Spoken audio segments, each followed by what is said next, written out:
Assalamualaikum. Hai, selamat datang ke rancangan kita FB Live bersama Pantai Hospital Batu Pahat. Hai doktor.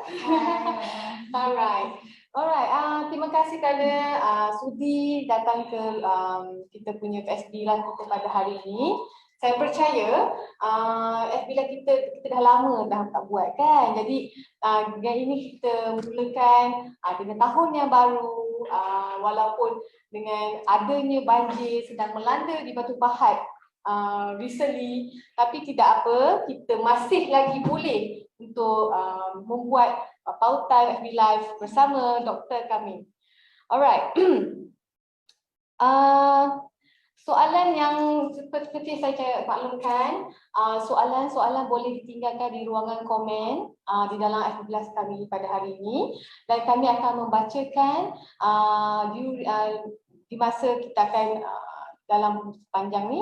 And then sekiranya ada inquiries ke apa ke, boleh pergi ke Pantai Hospital Batu Pahat. Kami sentiasa di sana menanti anda.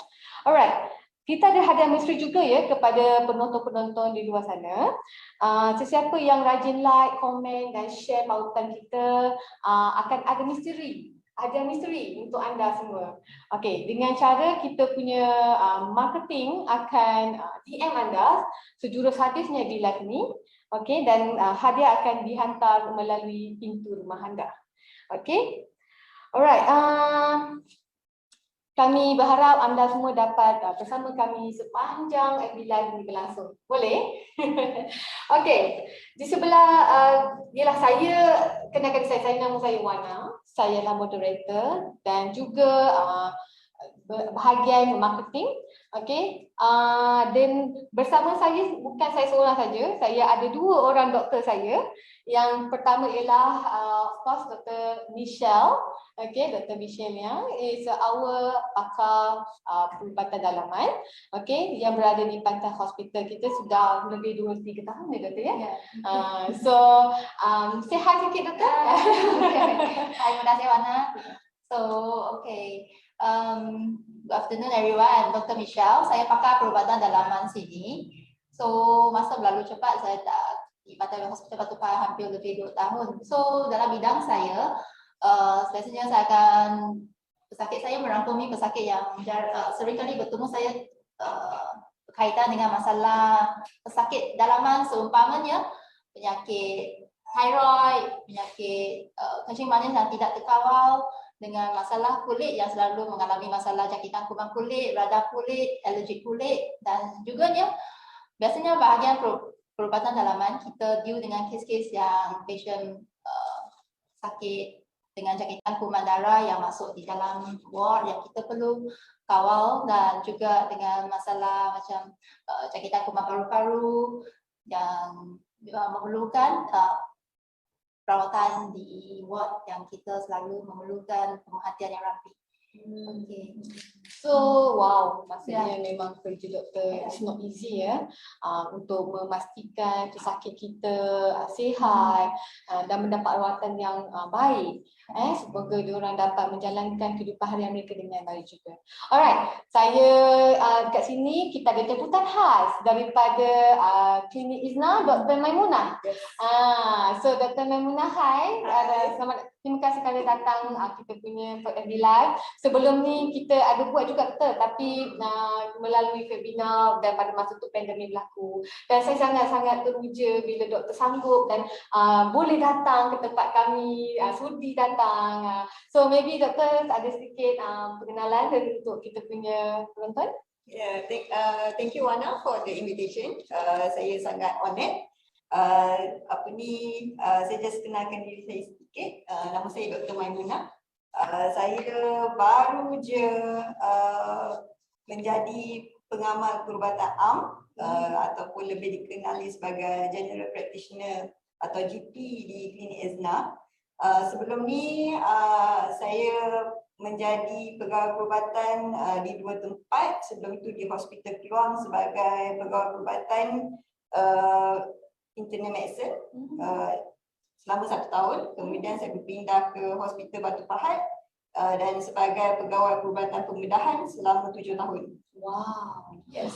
So saya percaya klinik Izna juga adalah klinik baru saja dibuka ya doktor Ya, ya, betul. di Perserai ya. Ya, berserai Batu Pahat. Dan Perserai saya tak silap saya ada berlaku kebanjiran. Ada efek tak dengan klinik doktor? So far alhamdulillah kawasan Perserai tak ada efek yang besar disebabkan oleh banjir. Tapi kawasan-kawasan yang berdekatan dengan Perserai seperti Taman Sri Sulong, Pari Sulong, Semerah sangat terkesanlah dengan bencana banjir yang berlaku baru-baru ini. Oh wow, okay, alright. Terima kasih lagi doktor kerana datang. Okay, tanpa membuang masa, kita nak discuss kita punya tajuk hari ni. Mungkin saya tak pernahkan lagi apa tajuk kita. Tajuk kita pada hari ni ialah masalah kesihatan yang sering dibebani oleh wanita. Tanyalah pakar anda. Okay, alright. Saya mulakan dulu. Soalan-soalan yang saya dapat ni mungkin daripada datang sumber-sumber kita punya penonton kita juga. Okey, sebab sebelum ni kita ada buat tanyakan soalan kepada mereka dan inilah soalan yang telah dikemukakan. Okey doktor, saya mulakan, saya percaya inilah soalan pertama untuk Dr. Michelle.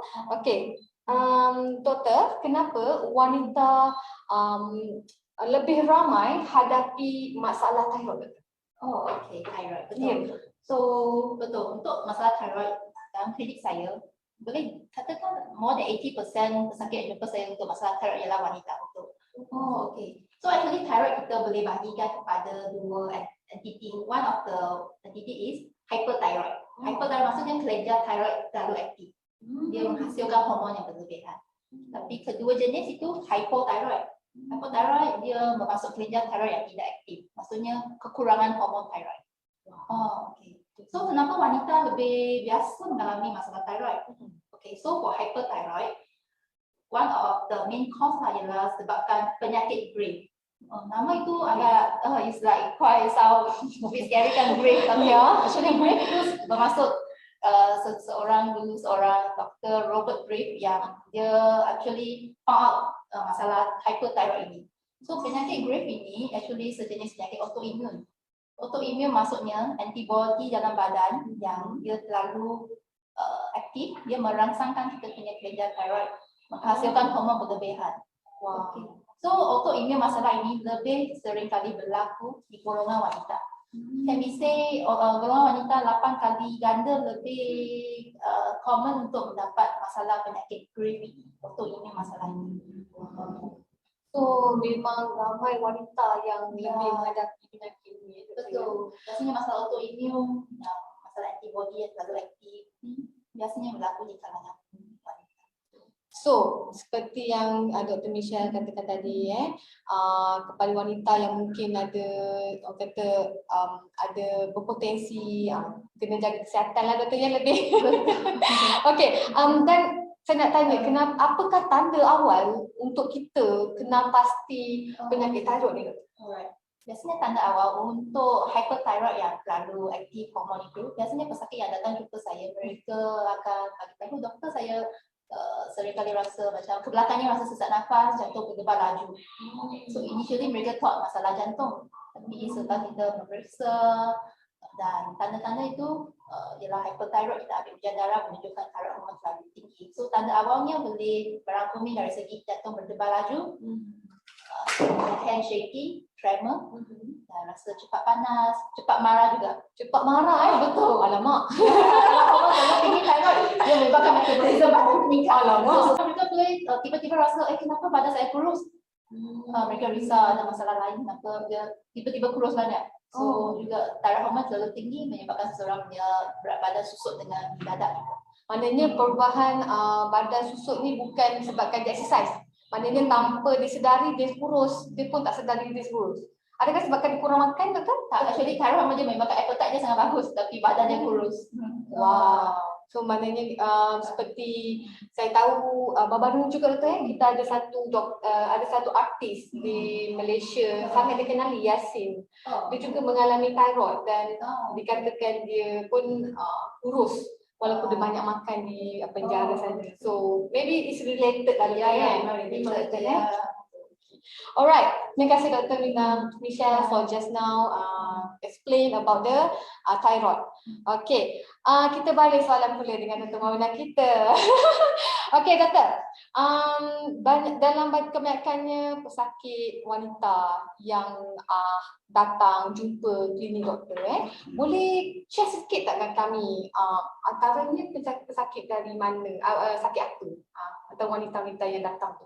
Okay, so sebab klinik Ezna pun baru buka awal bulan 2. Jadi kebanyakan pesakit kami ialah pesakit yang walk-in lah dengan masalah yang acute, maksudnya acute issues lah. So macam mana cakap tadi, batu pahat baru-baru ni dilanda dengan banjir. Ya, betul. So walaupun kawasan Peserai tu tak dilanda banjir yang teruk, tapi somehow pesakit yang datang waktu 2-3 minggu lepas kebanyakannya ada masalah dengan hypersensitivity. So maksud hypersensitivity tu contohnya masalah serangan asma, kegatalan kulit dan juga radang kulit disebabkan oleh gigitan serangga. Wah, menakutkan. Okey. So kebanyakan ni banyak penyakit yang binatang-binatang juga ada datang ke doktor? Maksudnya gigitan binatang ke? Ya, betul. So 2-3 minggu lepas memang almost every day, hampir setiap hari klinik kami menerima pesakit yang terkena gigitan lipan. Oh my god. So, hampir setiap hari memang saya terkejut. Saya macam sebab banjir ke apa ni, kenapa tiba-tiba lipan banyak, sebab sebelum tu macam tak ada kes. Even sekarang ni lepas banjir dah reda sikit pun dah tak ada kes lah untuk sebab gigitan lipan tu. Tapi waktu tengah period yang banjir yang sedang teruk tu, kami mendapat hampir setiap hari pesakit datang. Satu, serangan asma, dan kedua yang kata-kata badan lah, especially kita panggil urtikaria. Urtikaria dan juga gigitan lipan. Okey, so dengan penyakit yang tadi doktor sebut yang banyak berlaku recently, apakah rawatan awal yang doktor lakukan doktor? So basically hypersensitivity ni ialah disebabkan oleh kita punya excess of histamine production. Histamin, boleh terangkan sikit doktor? So badan kita produce banyak histamin disebabkan oleh certain triggers lah. So triggers contohnya macam habuk ataupun cuaca yang sangat sejuk. Pemakanan, kadang-kadang ada certain pesakit dia akan allergic dengan seafood. So tapi dalam keadaan yang 2-3 minggu lepas, saya suspect sebab banjir, cuaca sangat sejuk, so pesakit dapat trigger tersebut daripada cuaca lah. Jadi rawatan awal yang kita bagi ialah kebiasaannya kita bagi antihistamin. So antihistamin tu boleh dapat dalam bentuk injection ataupun dalam bentuk ubat makan lah. Untuk yang pesakit serangan asma, kami akan bagi juga nebulizer. Oh, nebulizer. So means that the histamine yang doktor terangkan tadi ialah, adakah dia sedikit alergi atau macam mana? Dia alergi ialah macam layman term lah sebenarnya. Kalau in medical terms kita panggil hypersensitivity. Hypersensitivity. Yes. Okay. So benda ni penting untuk dapatkan rawatan secepat mungkin lah, awal dan secepat mungkin. Ada tak kes-kes antara ni yang maybe agak teruk dan perlukan rawatan yang selanjutnya untuk kes-kes macam ni? So sebab tu penting untuk dapatkan rawatan seawal yang mungkin untuk kontrol histamine production dalam badan kita, sebab hypersensitivity ni boleh lead kepada keadaan yang lebih teruk seperti anaphylactic shock. Wow. So anaphylactic shock tu pesakit boleh datang dengan susah nafas, dan keadaan yang lebih teruk ialah dia boleh pingsan. Wow. Dengar ya, penonton di luar sana, kepada siapa yang mungkin ada mengalami gejala-gejala yang disebutkan tadi, minta untuk berjumpa dengan doktor kami, okey? Dengan doktor kami ada kedua doktor sini. Okey, alright, thank you Dr. Maimuna kerana sudi untuk menceritakan ataupun pengalaman beliau di dalam klinik sepanjang apa yang berlaku. Kan agaknya lagi 6 months atau 1 year, bukan lagi lebih banyak lagi menerima kes-kes yang lebih ekstrim. Okey, kita beralih dengan Dr. Nisha kita di sini. Okey, doktor, ada satu soalan daripada kita punya penonton. Dia bertanyakan mengenai osteoporosis. Osteoporosis. So, boleh doktor terangkan sikit tak apa tu osteoporosis dan juga apa sebab puncanya? So, ya, osteoporosis actually sejenis penyakit yang sering kali golongan wanita alami. Kerana osteoporosis pada tahap awal tiada simptomnya. Bila dah sampai, biasa osteoporosis bermaksud kita punya kepadatan tulang sudah menurun. Yang senang kata tulang sudah rapuh. Okay. So osteoporosis yang biasanya memang kita jumpai untuk golongan wanita, biasanya antara golongan wanita yang sudah mencecah umur menopause. Okay. Dalam kita punya society, menopause biasanya lebih 50 tahun, tapi juga ada golongan wanita yang mencecah menopause earlier. Okay. So awal bila betul? Awal tahun 45. Okay. That one is called early menopause. Early menopause. Okay. So osteoporosis ini actually tahap awal tak ada simptom. Bila dah agak teruk dan wanita akan rasa sakit tulang, sakit sendi. Boleh juga menyebabkan mereka punya itu height ketinggian dibersusut. Nampak badan bongkok. Kyphosis itu panggil. So osteoporosis ni actually semasa kita umur masih muda, we should take some initiative untuk elakkan osteoporosis. So punca utama osteoporosis di kalangan wanita yang kita boleh menyebabkan ialah sebab kekurangan vitamin D, kekurangan kalsium, ketiganya kehidupan yang sedentary lifestyle, maksudnya kehidupan yang tidak aktif, kurang senaman. Semasa usia muda pastikan kita kekalkan aktif, regular exercise untuk kuatkan tulang kita. Untuk orang yang macam masa usia muda tak exercise, sedentary lifestyle, kalau berbanding dengan seseorang yang aktif bersenam, risiko untuk mendapat osteoporosis untuk orang yang aktif memang sangat rendah dan boleh jarang kali akan mengalami osteoporosis. Bagaimana pula dengan minum susu semua tu, doktor?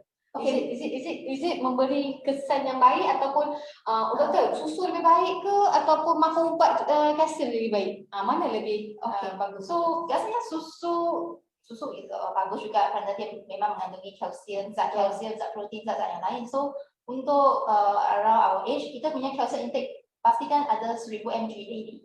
Maksudnya tiap hari kita punya kalsium intake kita cuba untuk mencapai sekurang-kurangnya 1000 mg sehari. So kita kena pastikan kita punya susu dalam itu ada elementary kalsium yang mencukupi untuk badan kita. Kalau tidak mencukupi, kita boleh galakkan ambil pil kalsium juga. So dengan 1000 mg rasanya bersama dengan nak dibandingkan dengan vitamin C rasanya 500 saja betul ya? Vitamin C 500 sampai 1000. Vitamin D also very important too. Betul. Untuk vitamin D yang doktor sebutkan tadi tu memang hanya melalui kalsium saja ke melalui ubat saja ke? Tidak, vitamin D kita naturally kita boleh dapat dari kita punya cahaya. Tapi cahaya bukan kita kena pergi jemur cahaya. UV light tak bagus. Okay. Tapi sekarang kita punya orang pun takkan jemur bawah cahaya matahari takut panas kan. So biasanya kita pun cuba elakkan matahari. So just make sure our daily diet ada mencecah vitamin D yang sehari sekurangnya 800 IU itu international. 800 IU. So pagi boleh pergi jogging dan nanti dapatkan sunrise it's good moment sebelum pukul 9 pagi kalau tak silap saya. Jangan sudah mencecah umur menopause kalau kita nak makan kalsium, minum susu sudah terlambat. Start early. So dengan penonton di mana anda disarankan untuk mulakan makan kalsium, makan vitamin dengan orang kata berilah supaya tak terlambat seperti Dr. Nisha kita katakan tadi. Okey, doktor, since doktor dah bagi advice untuk mengelakkan penyakit yang berlaku, apakah rawatan untuk penyakit ni, doktor? Kalau dah dapat penyakit. Ya, betul. Kalau dah detect penyakit ini, dia ada rawatannya. Satu, kita kena rawatan osteoporosis ada dalam jenis pil makan, injection pun ada. Okay. So biasanya kita diagnose osteoporosis, kita boleh buat satu bone density scan. Okay. Okay, lepas tu kita kena pastikan kalau vitamin D kalau tak cukup, kita kena bagi suplemen dari segi ubat, pure vitamin D, pure calcium. Lepas itu ubat yang kita tujuan untuk osteoporosis, kita biasanya kita guna sejenis ubat kita panggil biphosphonate, oral biphosphonate macam Fosamax. Fosamax. Fosamax itu ubat untuk osteoporosis. Injection pula kita pun ada injection macam parathyroid hormone yang kita ada injection sebulan sekali injection. Sebulan sekali. Kalau boleh saya tanyakan harga, range for that price of the Injection around 2,000 juga tu ya. So untuk elakkan itu okay, we should take initiative to prevent osteoporosis. Correct. So it's quite expensive ya. Di mana dia macam saya cakap tadi lah, kalau dah terkena nanti kita dah tak boleh nak patah balik. Jadi kalau boleh mana yang kita dapat elakkan, mulakan exercise dan juga ambil ubat-ubatan yang orang kata vitamin supplement untuk membantu anda di kemudian hari. Okay. Alright. Thank you Dr. Michelle. Okay. For the just now the osteoporosis, saya harap penonton yang bertanyakan mengenai osteoporosis itu mendapat jawapan. Untuk lebih bertanya pasal anda ni, mungkin boleh berujuk dengan Dr. Michelle kami yang berada di Patah Hospital Batu Pahat ya. Alright. Saya baca Dr. Maimuna just now. Dr. Maimuna pun setuju jugalah ya pasal osteoporosis punya banyak berlaku pada wanita ya. Okey. Dr. Maimuna, kita nak tanya satu benda yang ekstrim sikit lah. Ada tak soalan-soalan untuk Dr. Maimuna direct sendiri tanya dengan Dr. Michelle kita? Since she's here, memandangkan dia berada di sini, so maybe inquiry daripada klinik ISNA sendiri ataupun sebagai general practitioner kita, iaitu pakar dalaman perubatan am, maybe boleh bertanya dengan pakar dalaman kami sini.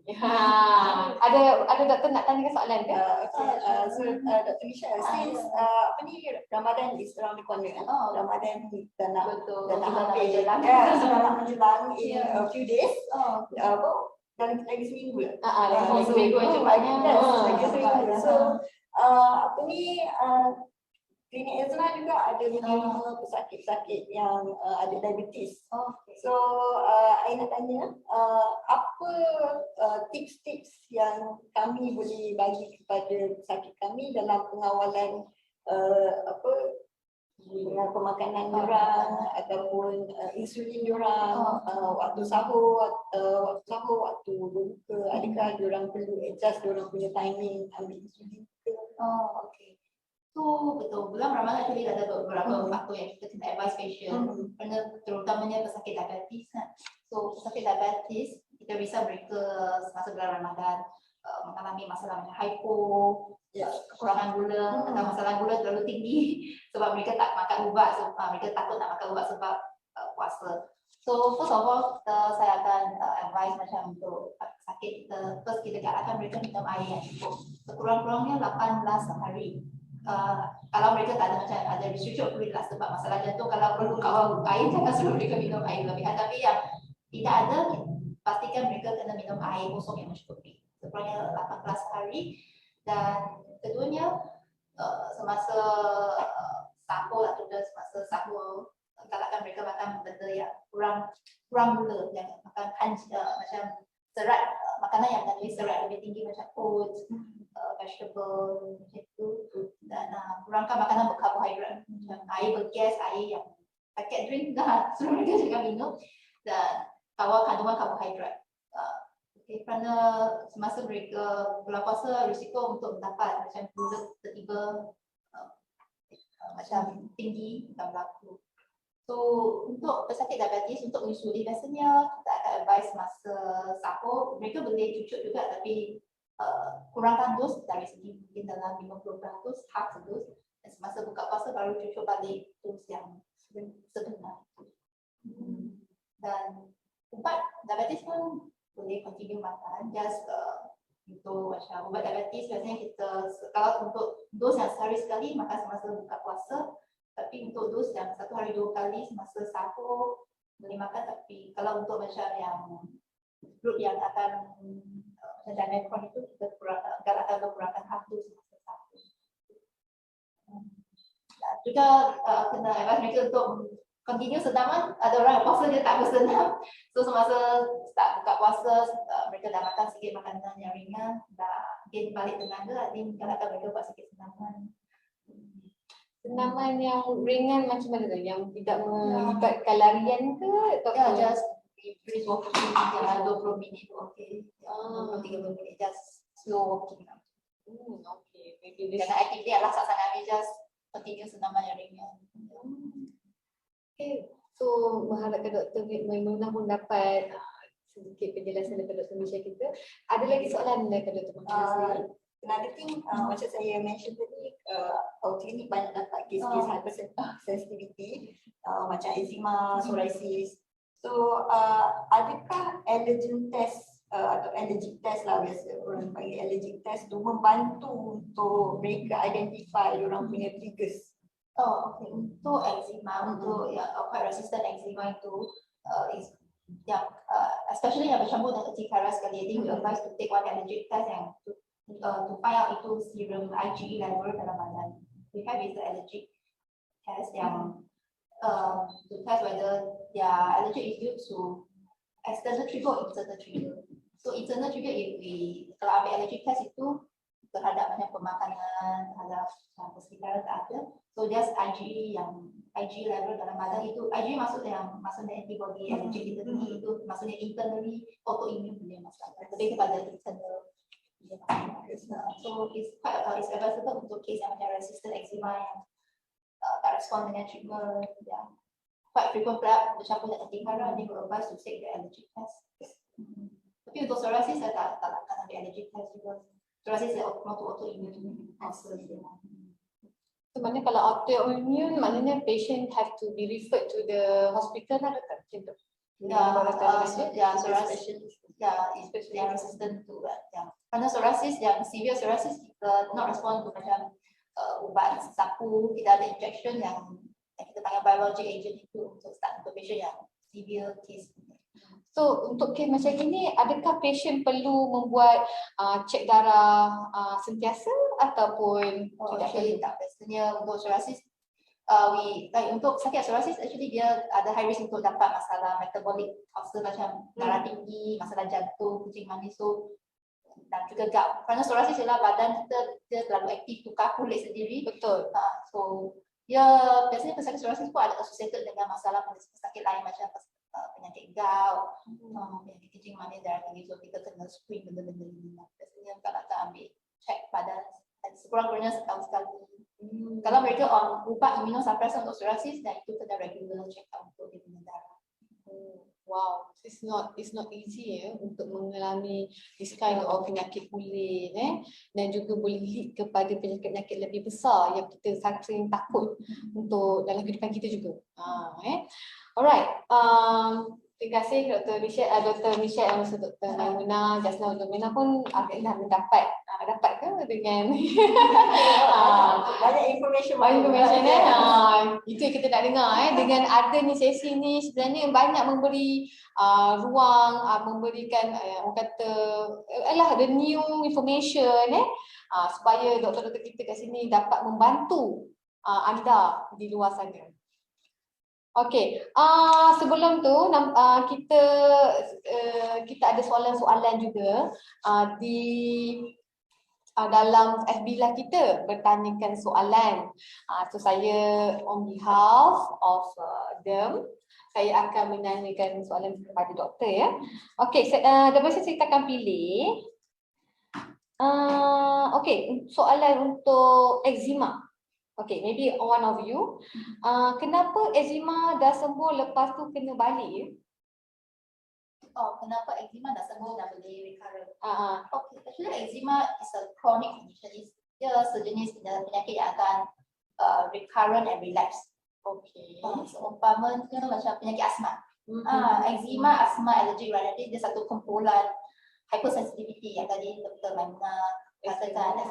Maksudnya actually badan kita, seseorang yang mengalami eczema, jadi badan punya hypersensitivity lebih tinggi daripada orang yang tak ada eczema. So benda ini akan berulang kalau dia expose dengan faktor-faktor trigger yang merangsangkan eczema itu.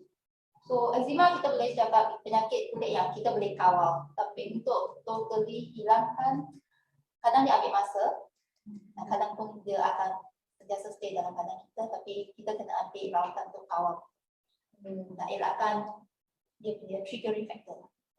Triggering factor maknanya bukan senang untuk kita sembuh ya untuk penyakit eczema ni seperti yang dikatakan Dr. Michelle kita. Alright, soalan yang kedua, apakah penyebab utama psoriasis? Psoriasis, sorry. Psoriasis. Yeah. Is there anyone of you can answer for this? Penyebab utama psoriasis is autoimmune process. Autoimmune maksudnya antibody dalam badan yang tengah attack kita punya kulit, sel-sel kulit, dia menyebabkan sel kulit turnover terlalu cepat. Maksudnya normal punya kulit yang tak ada psoriasis, kita tukar kulit setiap 28 hari. Untuk pesakit psoriasis dia tukar kulit setiap macam ni, setiap 1 hari dia tukar kulit dia perlu lepas kulit tu. So ini sebab masalah autoimmune dalam badan. Actually dia bukan disebabkan penyakitan kuman, bukan disebabkan alergik, disebabkan autoimmune. So dengan stres seseorang yang sudah ada psoriasis mengalami stres, dia akan menyebabkan dia flare up, dia attack macam dia lagi teruk begitu. Stres pun satu. So saya ingatkan autoimmune ni lupus saja. Betul. Dia ada kaitan juga ke macam mana berbeza? Berbeza tapi dia agak sama dengan lupus, salah satu autoimmune condition. Tapi psoriasis dia attack kita punya, boleh attack kulit, boleh attack sendi. Tapi untuk lupus dia attack lebih banyak organ lain. Wow. It's quite dangerous. Dia tak ada memang ubat untuk autoimmune kan? Dia ada ubat untuk pengawalan saja. Pengawalan betul.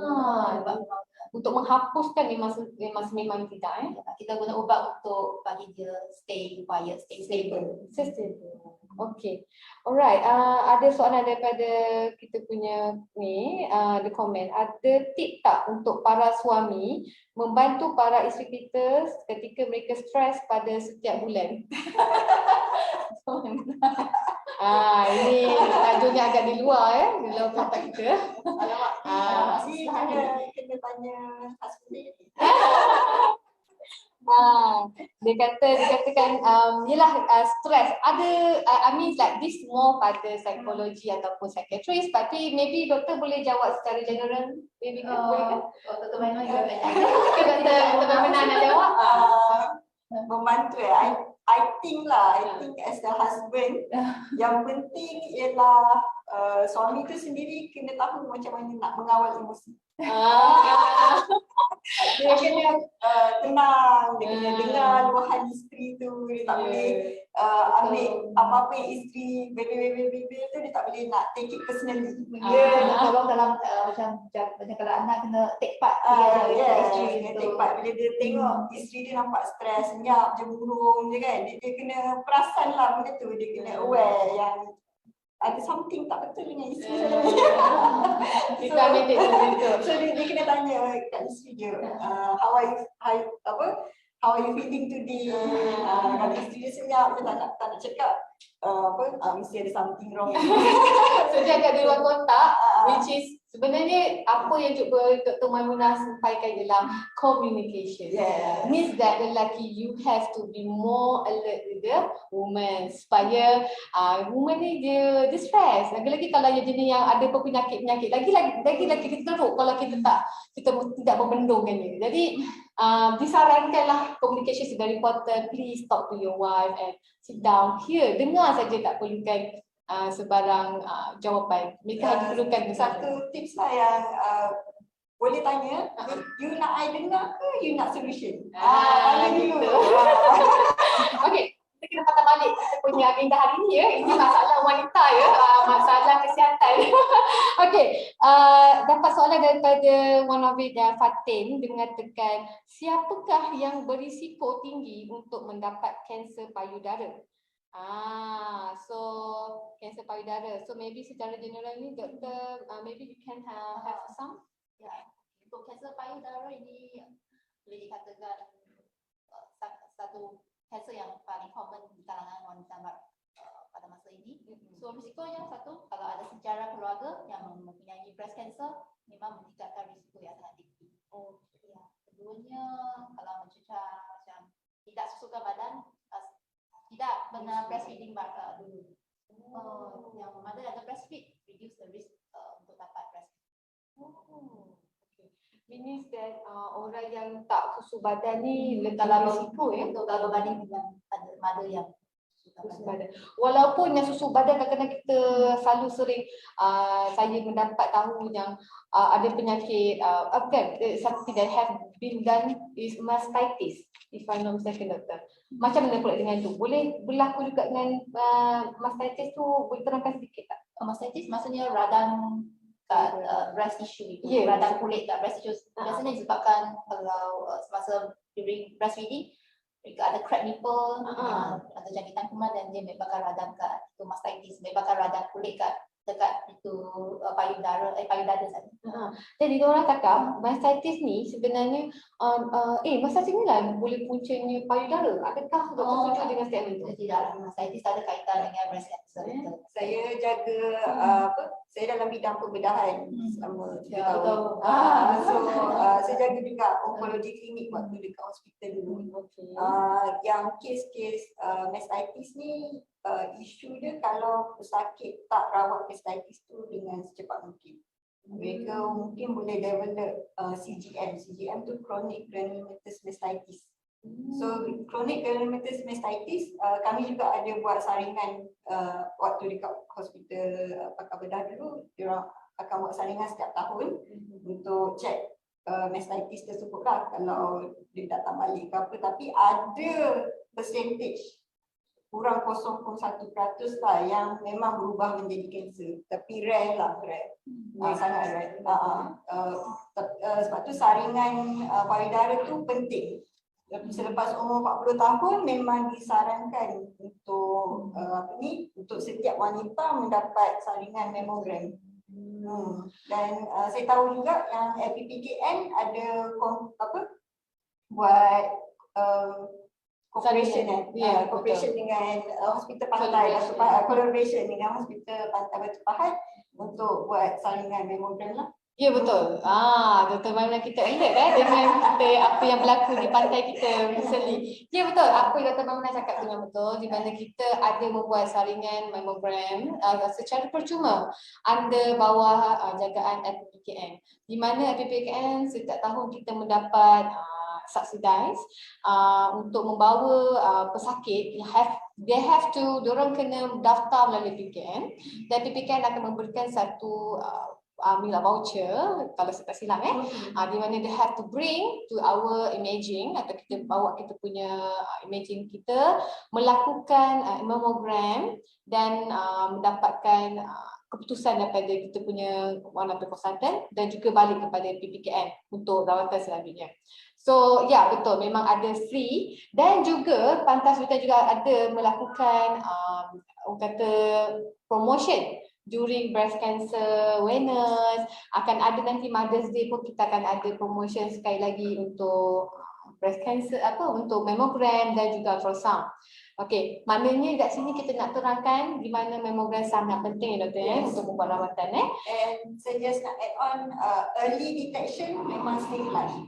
The earlier you detect the breast cancer, the earlier the survival rate.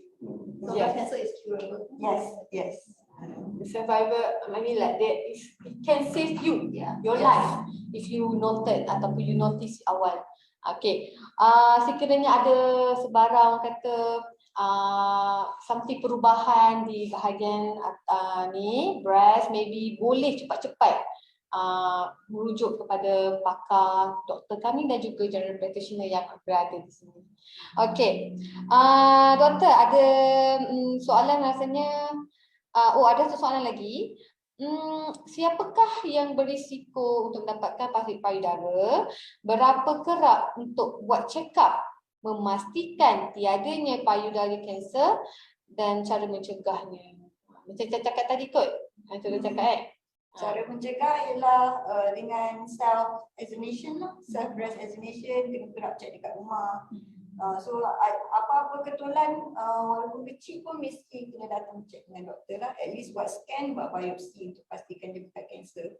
Sebab yang saya perasan lah waktu saya bertugas di Jabatan Pembedahan, kanser ni sebenarnya semakin muda. paling muda yang kita dapat kes hari tu berumur 22 tahun, breast cancer. Wow. Adakah disebabkan family tu kan?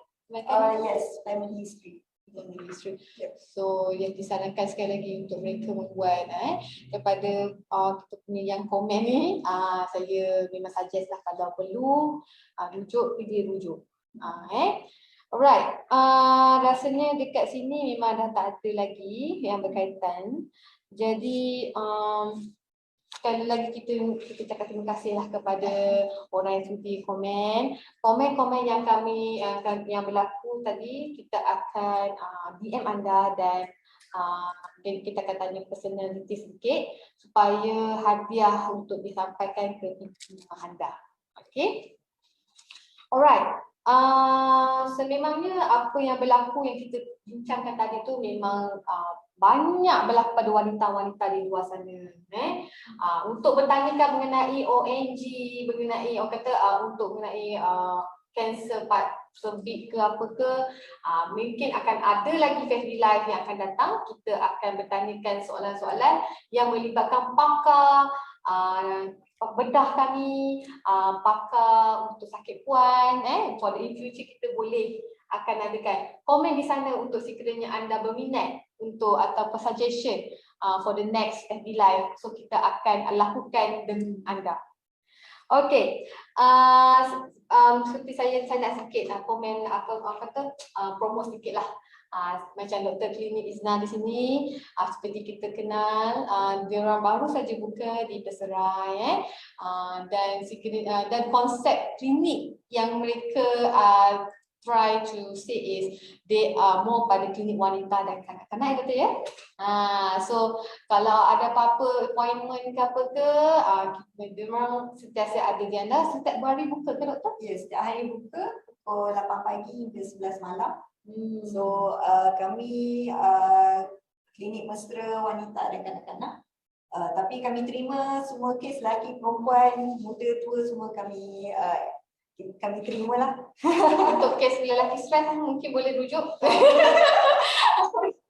Alright, kepada Dr. Michelle kita, she have been knowing, dia memang sangat dikenali dalam pantai Hospital Batu Pahat dan juga Batu Pahat di sini. Dan dah berada lebih daripada 3 tahun lebih daripada dari itu.